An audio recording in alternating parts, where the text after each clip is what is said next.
সামরিক জাদুঘর ভ্রমণের সেকেন্ড পার্ট নিয়ে চলে আসলাম আমার নতুন ভ্লগ নিয়ে। তো আসসালামু আলাইকুম সবাইকে। আমরা যেই টাইমটাতে গিয়েছিলাম এটা ছিল হচ্ছে দুপুরবেলা, আমাদের টাইম ছিল হচ্ছে 3টার দিকে, কিন্তু আমরা কিছুক্ষণ লেট করে পৌঁছেছিলাম, যার কারণে আমাদের একটা আসলে খুব তাড়াহুড়ার মধ্যেই কাটাতে হয়েছে টাইমটা।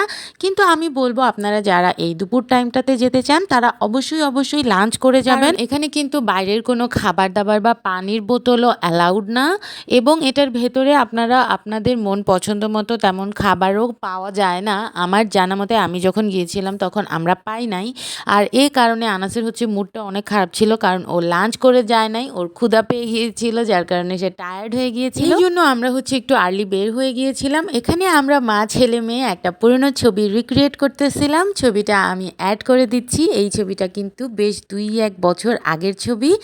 তো এরপর এই তো আমরা বের হয়ে গিয়েছি। আমরা বের হয়ে এই বের হওয়ার যে রাস্তাটা, এটা আমার কাছে অনেক ভালো লাগতেছিল, কিন্তু এখানে আমরা আর বেশিক্ষণ দাঁড়াতে পারি নাই, কারণ আশিয়ানাসের ক্ষুধা পেয়ে গিয়েছিল, আর এখানে বাইরেও তেমন কোনো খাবার ছিল না। সো আমরা জলদি করে বাসায় চলে গেলাম। শেষ।